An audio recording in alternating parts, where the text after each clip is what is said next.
So when we celebrate Juneteenth as a national holiday, let us all recommit ourselves to defending our God-given and inalienable right to freedom. And let us make real the promise of liberty and justice for all. Vice President Kamala Harris delivering remarks honoring Juneteenth yesterday. It's a holiday that does commemorate the day back in 1865 when enslaved people in Texas were finally told they were free. More than 2 years, in fact, after President Lincoln signed the Emancipation Proclamation. So essentially this day, almost 160 years ago, was when America's last slaves were finally told they were free. June 19th is now a national holiday, and because it fell on a Sunday this year, it's being observed today. Many across the country celebrated with events like this one here in Atlanta. Yesterday, Newsy's national correspondent Tammy Estwick traveled to Galveston, Texas to find out what the holiday means to that community.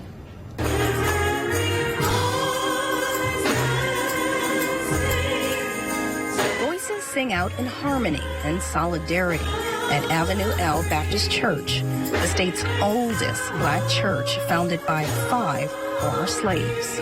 Since this is the birthplace of Juneteenth and this is the oldest church where African Americans assembled, we thought it important that we merge that history together. This is part of the church's Juneteenth celebration.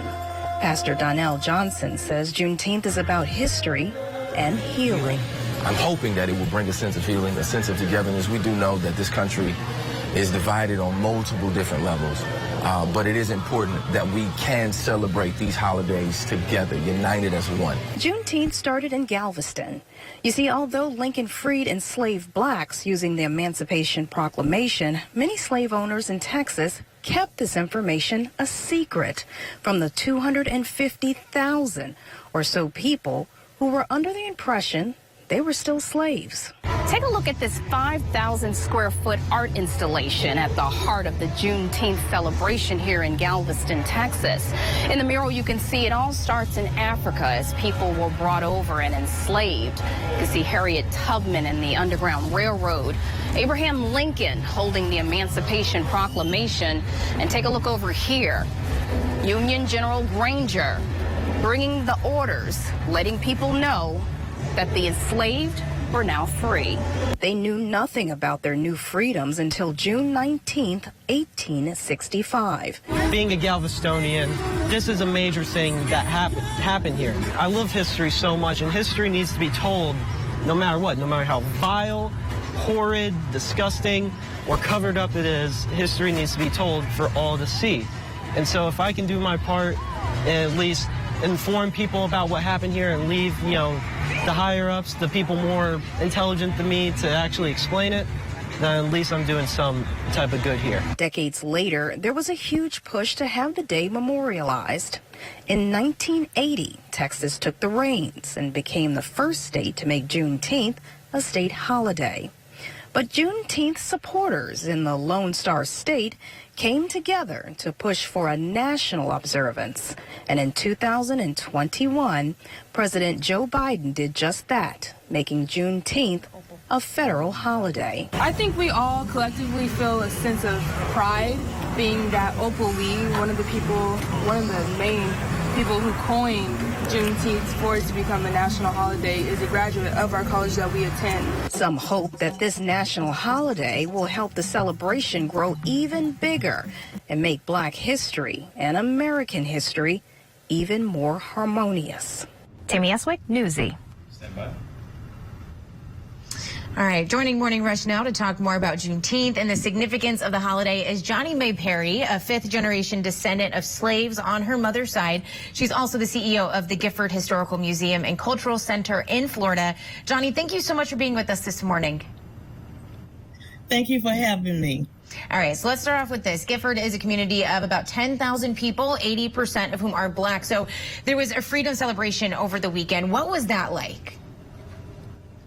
Our freedom celebration actually in the Gifford Park was for residents and their families to come out and just pay tribute and acknowledge Juneteenth, because actually on May 21st, we celebrated May 20th, Florida's Emancipation Day, and we had a much larger celebration at that particular time.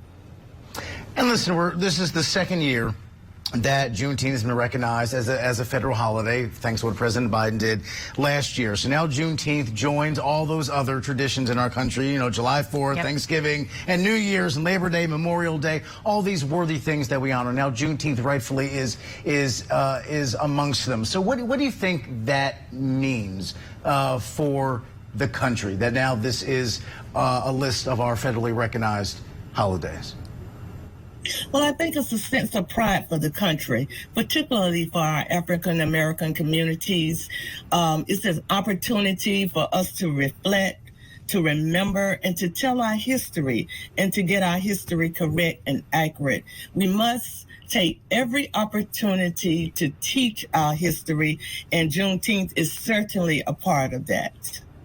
And speaking of that, one of the people in that last piece right before our interview said, you know, that we need to be teaching history. We need to learn history no matter how horrid or how awful it was. Obviously, this is coming at a time in schools where books are being banned, particular specific books about race are being banned, which is discouraging for a lot of teachers and parents around the country. So when it comes to teaching the history of Emancipation Day and Juneteenth, how is it being taught in schools around our country?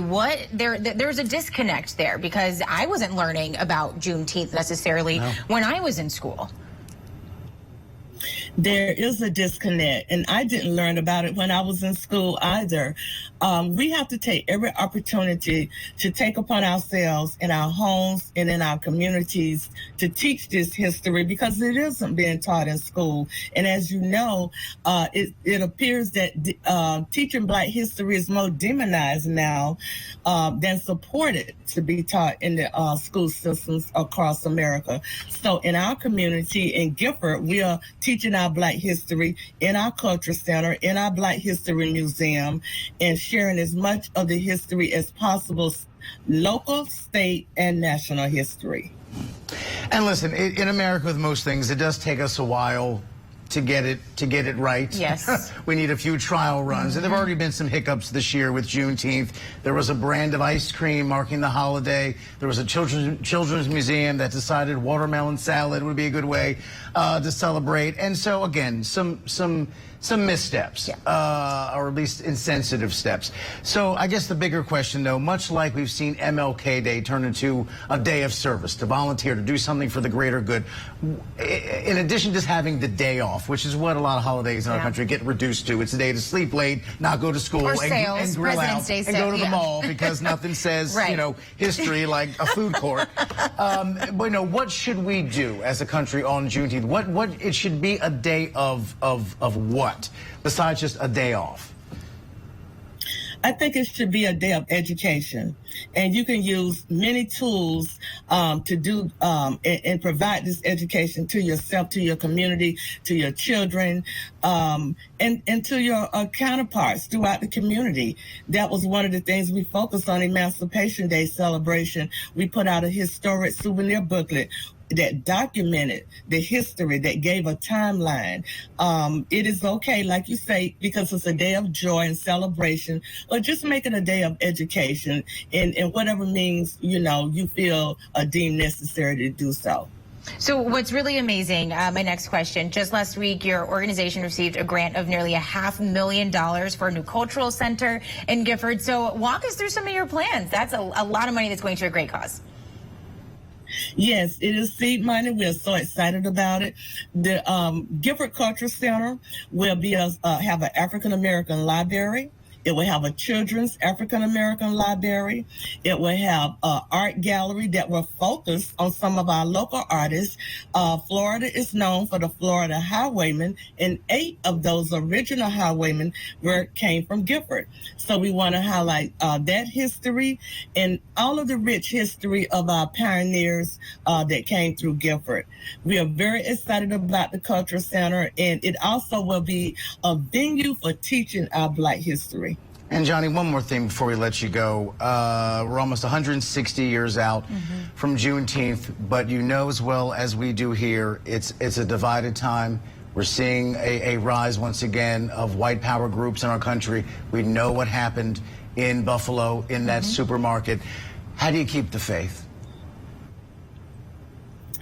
One day at a time, one step at a time. I'm reminded of my ancestors and how horrific their lives had been during slavery. And they kept the faith. They had faith. They had hope.